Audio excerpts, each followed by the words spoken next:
का सीजन शुरुआत से पहले ही काफ़ी चर्चा में रहा, क्योंकि इस बार का सीजन काफ़ी बदलाव से भरा हुआ है। जहां उसके होस्ट बदले गए हैं, वहीं नियमों में भी कई तरीके के बदलाव किए गए हैं।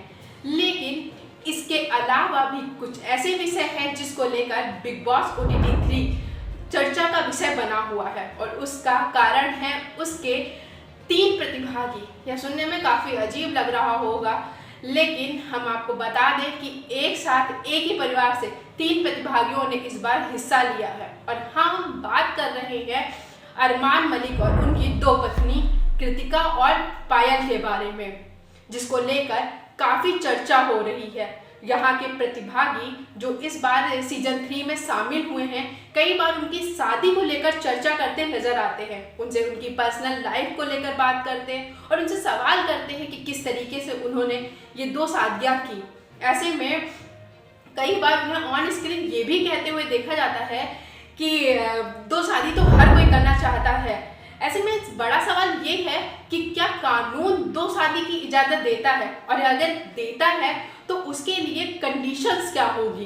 तो जानने के लिए आपको इस वीडियो को पूरा देखना होगा, क्योंकि इस वीडियो में हम बताएंगे कि 2 शादी को लेकर क्या कहता है हमारा कानून। ऐसे में यदि बात करें दूसरी शादी को लेकर, तो कानून इसकी इजाज़त नहीं देता है। कानूनी तौर पर इसे अपराध की श्रेणी में रखा गया है। हालांकि अगर व्यक्ति किन्हीं कंडीशन में दूसरी शादी करना चाहता है तो उसके लिए शर्तें निर्धारित की गई हैं, जिसमें हिंदू विवाह अधिनियम के तहत दूसरा विवाह करने वाली महिला या पुरुष तभी दूसरी शादी कर सकता है या सकती है जब उसके साथी की मौत हो चुकी हो, तलाक हो चुका हो या कई वर्षों से वह लापता हो। ऐसी हालत में ही व्यक्ति दूसरी शादी कर सकता है, अन्यथा कानून किसी भी व्यक्ति को दूसरी शादी की इजाज़त नहीं देता है। दूसरी शादी को लेकर क्या कहती है धारा 1955। भारत के संविधान में हिंदू विवाह अधिनियम 1955 में दूसरी शादी को गैर कानूनी और अपराध की संज्ञा दी गई है। यह दंडनीय है और इसके लिए अपराधी व्यक्ति के लिए कड़ी सजा का प्रावधान है। इसके अलावा इसे हम पॉइंट में समझते हैं कि आखिर क्या कहती है धारा 1955। विवाह को वैध बनाने वाली स्थिति और शर्तों का हिंदू विवाह अधिनियम 1955 की धारा 5 में विस्तार से उल्लेख किया गया है। हिंदू विवाह अधिनियम 1955 की धारा 11 में दूसरे विवाह के लिए आवश्यक शर्तें दी गई हैं।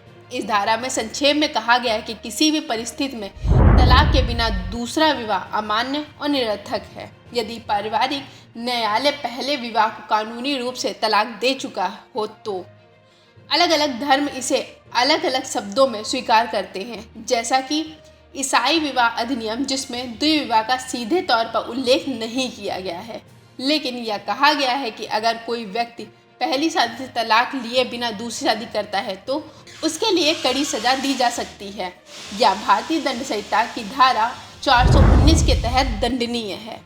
वहीं मुस्लिम कानून में भी द्विविवाह का उल्लेख नहीं है, लेकिन कुरान में लिखा है कि एक पुरुष एक बार में 4 पत्नी रख सकता है।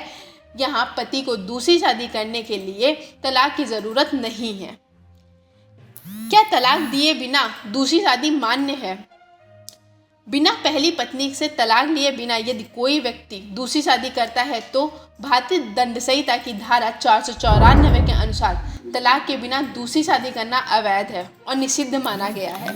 यदि कोई व्यक्ति अपने पहले साथी से तलाक लिए बिना दूसरी शादी करता है तो उसे बहुविवाह कहा जाएगा। वहीं धारा 415 के तहत साथी से तलाक के बिना दूसरी शादी करने वाले व्यक्ति के खिलाफ शिकायत दर्ज की जा सकती है, जो द्विविवाह को भारतीय कानून में दंडनीय अपराध मानता है। वहीं दूसरी शादी करने वाले व्यक्ति के खिलाफ IPC धारा 494 के तहत 4 साल की सजा का प्रावधान है। इसके अलावा यदि व्यक्ति अपने पार्टनर की बिना सहमति और छिपकर शादी करता है तो IPC धारा 495 में उसके खिलाफ 10 साल की सजा का प्रावधान है। अब बड़ा सवाल यह है कि यदि दूसरा विवाह अवैध, कानून इसकी मान्यता नहीं देता है, तो फिर अरमान अपनी 2 पत्नियों और 4 बच्चों के साथ आज़ाद कैसे रह रहे हैं? तो इसका सीधा जवाब यह है कि कानून आपकी मदद के लिए बनाया गया है। यदि कोई नागरिक अपने साथ हो रहे अन्याय के खिलाफ लड़ना चाहता है, आवाज उठाना चाहता है, तो उसकी मदद के लिए कानून बना हुआ है और वो आपकी मदद करेगा और आपके साथ कर रहे अन्याय करने वाले शख्स को आरोपी के तौर पे सजा देगा। लेकिन यदि आप अपने साथ हो रहे अन्याय के खिलाफ आवाज नहीं उठाते हैं तो आप अरमान मलिक के जैसे 2 क्या 10 पत्नियों के साथ में भी रह सकते हैं और सिर्फ रह नहीं सकते बल्कि इस अद्भुत कंटेंट की वजह से लाखों रुपए कमा सकते हैं और सोशल मीडिया पर एज अ इन्फ्लुएंसर जाने जा सकते हैं। बाकी आपकी इस वीडियो को लेकर और अरमान मलिक की 2 शादियों को लेकर क्या राय है कमेंट बॉक्स में बताएं।